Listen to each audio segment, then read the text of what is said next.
Genesis 37 begins the story of Joseph, one of the 12 sons of Jacob, also known as Israel. This chapter sets up the events that lead to Joseph's eventual rise to power in Egypt. Here's a summary of the key points in Genesis 37. Before we start, we'd like to ask for your support. If you enjoy our video, please hit the like button. This will help us reach more people and create content for you. Now let's get started with today's video. Genesis chapter 37, KJV, is a significant chapter that begins the story of Joseph, a key figure in the book of Genesis. It presents the dynamics of a family steeped in favoritism, envy, betrayal, and the unfolding of divine providence. In this chapter, Joseph's brothers, driven by jealousy, plot to rid themselves of him, and the story sets the stage for Joseph's journey to Egypt, where he will ultimately rise to prominence and become a central figure in God's plan for Israel. The narrative starts with an introduction to Joseph's special status among his brothers and the dreams that fuel their resentment. As we dive into the detailed explanation of Genesis 37, we'll follow the story step by step, reflecting on the key moments, underlying themes, and lessons embedded in this pivotal chapter. Genesis 37 verses 1 to 4, the beginning of Joseph's troubles. In the opening verses, we learn that Jacob, also known as Israel, is living in the land of Canaan, where his father had lived. Joseph, one of Jacob's 12 sons, is introduced as a 17-year-old shepherd who works alongside his half-brothers, the sons of Bilhah and Zilpah, Jacob's concubines. Joseph, however, is set apart from his brothers because he is Jacob's favorite son, born to him in his old age from his beloved wife, Rachel. To show his special affection, Jacob gives Joseph a richly ornamented coat, often called a coat of many colors. This act of favoritism becomes a source of deep resentment among Joseph's brothers. The brothers are not only jealous but also hate Joseph so much that they cannot speak a kind word to him. This hatred is the seed that will eventually lead to their plot against him. Genesis 37 verses 5 to 11, Joseph's dreams. Joseph has two dreams, which further fuel his brothers' anger. In the first dream, he sees himself and his brothers binding sheaves of grain in the field. Joseph's sheaf stands upright, while his brothers' sheaves gather around and bow down to his. When Joseph shares this dream with his brothers, they immediately interpret it as a sign that Joseph believes he will rule over them. Their jealousy intensifies, and they begin to harbor deeper ill will toward him. Joseph then has a second dream, which he also shares, this time not only with his brothers but also with his father. In this dream, the sun, the moon, and 11 stars bow down to him. This dream is even more significant because the sun and moon are interpreted as his father and mother, while the 11 stars represent his brothers. Even Jacob, who loves Joseph dearly, rebukes him for this dream, asking, "Shall I and thy mother and thy brethren indeed come to bow down ourselves to thee to the earth?" While Jacob rebukes Joseph, he also keeps the matter in mind, pondering its meaning. The brothers, however, become more envious and hostile. Genesis 37 verses 12 to 17, the plot begins. The scene shifts to Joseph's brothers tending their father's flocks near Shechem.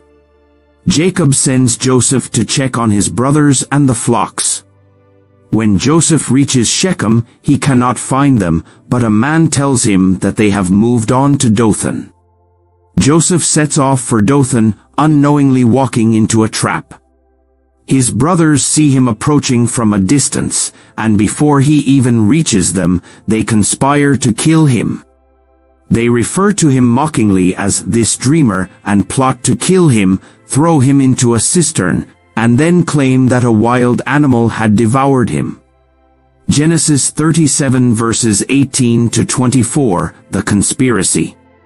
Reuben, the eldest brother, intervenes, seeking to prevent his brothers from killing Joseph outright. He suggests that they throw him into a cistern instead of shedding his blood, secretly planning to rescue Joseph later and return him to their father. Reuben's plan shows that not all of Joseph's brothers were equally wicked in their intentions, though his effort to save Joseph is ultimately incomplete. When Joseph arrives, the brothers strip him of his ornate robe and throw him into the empty cistern. The pit is deep and dry, with no water in it. Joseph, now helpless and terrified, is left at the mercy of his brothers. Genesis 37 verses 25 to 28, Joseph is sold into slavery. While the brothers sit down to eat their meal, they see a caravan of Ishmaelites, or Midianites, traveling toward Egypt. Judah, one of the brothers, comes up with an idea. Instead of killing Joseph, they could sell him to the Ishmaelites as a slave. This way, they would be rid of him without directly spilling his blood. The brothers agree with Judah's plan, and they sell Joseph to the Ishmaelites for 20 pieces of silver. Joseph is taken away, bound for Egypt, where he will eventually become a slave in the house of Potiphar, an officer of Pharaoh. Reuben, who had apparently been absent during the sale, returns to find Joseph missing. Distressed, he tears his clothes and laments that the boy is gone. Reuben realizes that he has failed in his attempt to save his brother, and he knows that facing their father with the truth will be unbearable. Genesis 37 verses 29 to 36, deceiving Jacob. With Joseph gone, the brothers must now cover up their crime. They take Joseph's coat, dip it in the blood of a goat, and bring it back to their father. They present the bloodied coat to Jacob, pretending that they found it and asking him to identify whether it belongs to Joseph. Jacob immediately recognizes the coat and concludes that Joseph has been killed by a wild animal. In a state of profound grief, Jacob tears his clothes, puts on sackcloth, and mourns for his son for many days. Despite the attempts of his children to comfort him, Jacob refuses to be consoled, saying that he will go down to the grave in mourning for his son. This intense sorrow shows the deep love Jacob had for Joseph and how devastated he is by the apparent loss of his beloved son. Meanwhile, Joseph is taken to Egypt and sold to Potiphar, the captain of Pharaoh's guard. The chapter ends on a somber note, with Joseph now a slave in a foreign land, seemingly abandoned by his family and separated from his homeland. Themes and lessons in Genesis 37. Genesis 37 is a chapter rich with themes that will resonate throughout the rest of Joseph's story.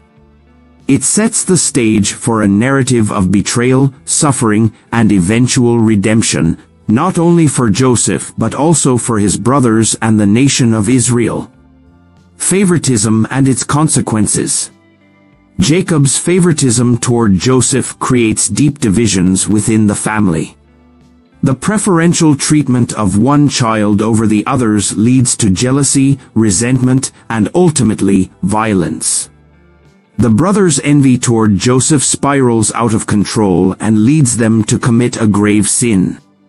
The Bible often warns against partiality, as it breeds division and animosity, James 2 verse 9. Divine providence. Despite the wickedness of the brothers' actions, God's plan is at work behind the scenes.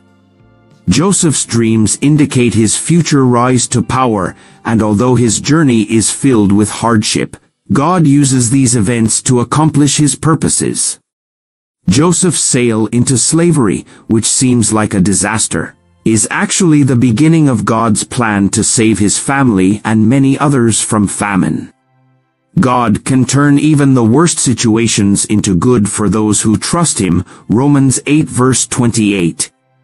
The power of dreams. Joseph's dreams play a crucial role in this chapter and in the chapters that follow.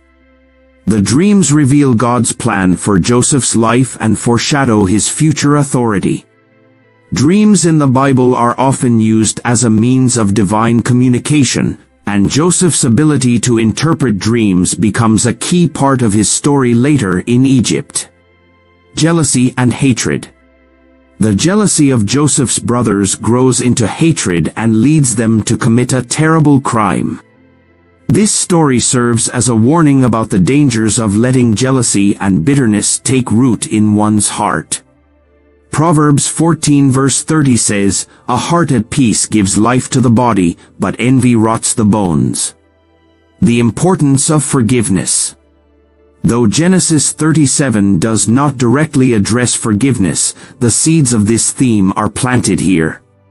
Later in Joseph's life, when he encounters his brothers again, he will have the opportunity to forgive them for their betrayal.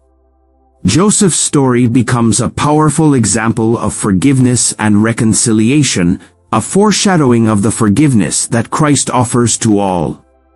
Conclusion. Genesis 37 marks the beginning of one of the most dramatic and inspiring stories in the Bible, the story of Joseph. It is a story of family conflict, divine guidance, and ultimate redemption.